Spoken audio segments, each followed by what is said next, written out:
is how do I use the bulk load or bulk uploading feature? So for this, we're going to go live. And all right, so first we're going to go through the bulk loading and how to upload student and enrollment file. So if you go into your bulk loader on the left-hand side, you're going to see 3 tabs: your uploads, automated, and templates. You want to pull your templates down from here. You'll have the select a template, do the drop down, and for this, we're going to do the student template. You can do all fields or required fields. Required fields is just what you need to put in the KReady system if you didn't want to put all the details in. So if you select that, you will download. Once that downloads, you want to open that up. So for time purposes here, I went ahead and created a student file. See this just a little bit better here. I'll zoom in for you. All right, so your district ID is going to be your district IRN number. Your state student ID is always going to be 2 letters and 7 digits. Your school ID is going to be that location IRN. So if you, for instance, Columbus City has multiple elementary schools, so they have specific IRN numbers for each of those locations. You want to put the student name, first name and last name, and then a date of birth. Now, you want to format these columns a certain way. So usually column A and column C, a lot of places have a leading 0. So if your school IRN number is 0, 1, 2, 3, 4, 5, you can see that that 0 drops away. So you want to format those cells. And that usually is the case for column A and column C. But let's go ahead and format this. You want to highlight the entire column, right click, go down to Format Cells, select Custom on the bottom there. And now right underneath General is that 1 0. I find this is the easiest way to format this, is just select that first 0, put your cursor in, and literally type in an additional 5 zeros. Hit OK. And now you see that leading 0 is back. So you would do that for your school if you have a leading 0 for column A and column C. So the date of birth column, as we stated earlier, is going to need to be formatted a certain way as well. So you want to select the same thing, highlight the entire column, go down to Format Cells. I go back into Custom and literally just delete and type in myself the MM/DD/YYYY. And now these are formatted with a 0201.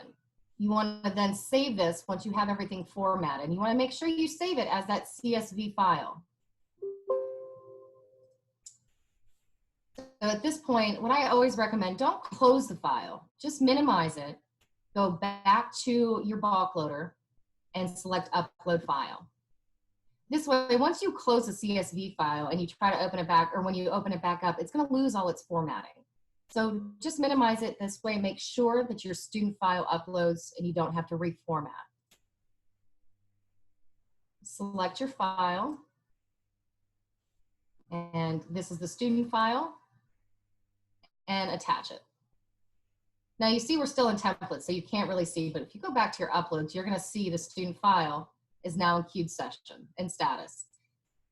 Files can stay in queued status up to 24 hours. If it is longer than 24 hours, please reach out to the help desk and let us know.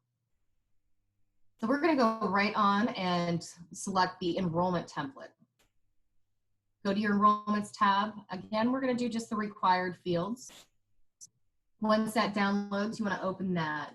And again, for time purposes here, I went ahead and did an enrollment file.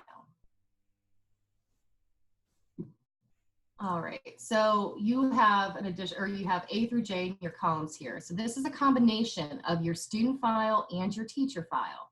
The only difference is we're adding column A, which is that data collection token. The data collection token is extremely important because that is what ties the student to the teacher.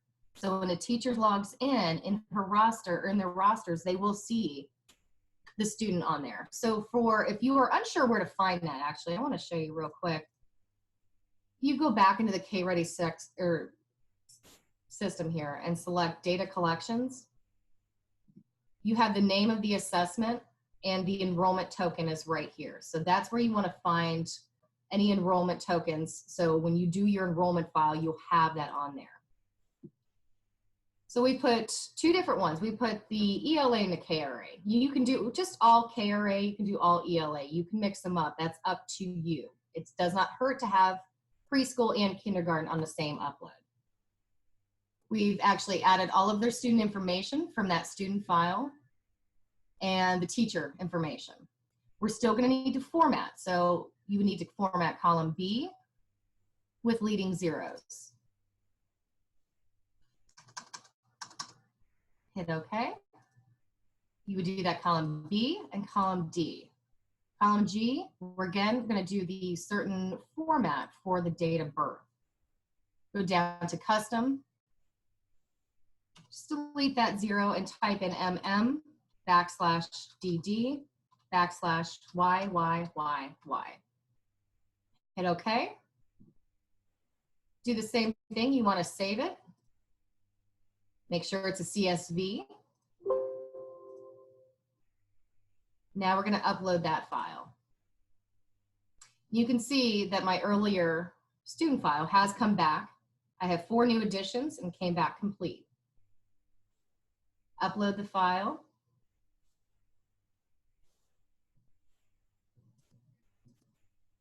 There we go.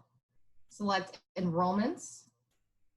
Now in this part here, if you do not check this unenrolled students, the enrollment file uploads as normal.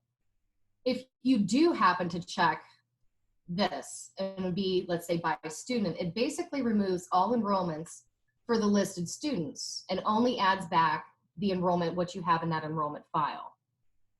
If you select district, that can get a little, you've got to be careful with that, because you would unenroll all the students that are not on your enrollment file that you are uploading. So be very careful when you are doing that. If you're just adding students, keep that unchecked. Select your file and upload. So now that one is in queued status there.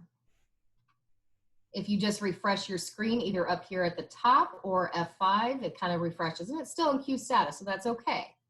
So at this point, we're going to go back to the webinar here, answer another question, that is, why is it so difficult to add students that were not originally uploaded?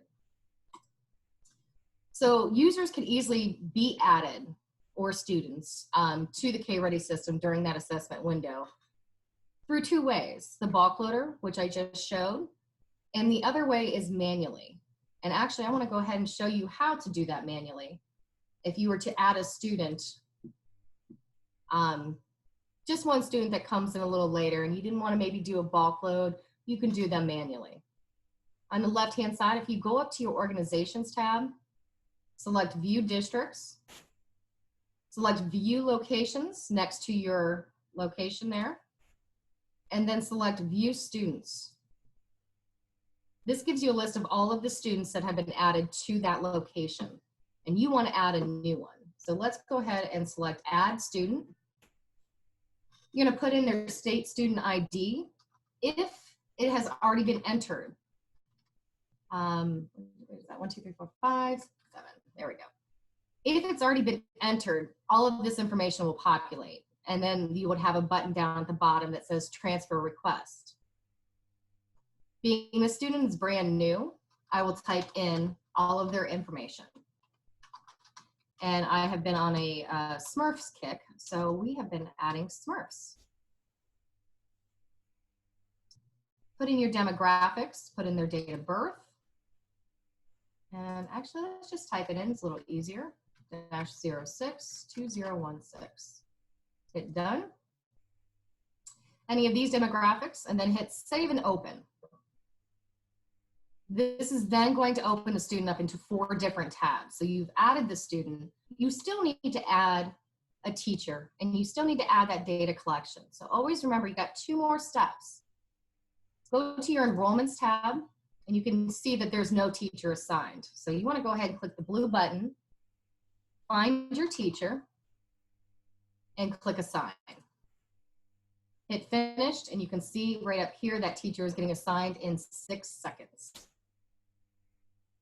The last step is the data collection assignment. Again, 99.9% of the time, if the teacher tells you they cannot see a student, it's due to that data collection. So always check here, click assign data collection, and we're going to assign for kindergarten and hit finish. And now you're going to see, again, the green light that tells you this is a go. So at this point, the student is now added and will be able to be seen in that teacher's roster.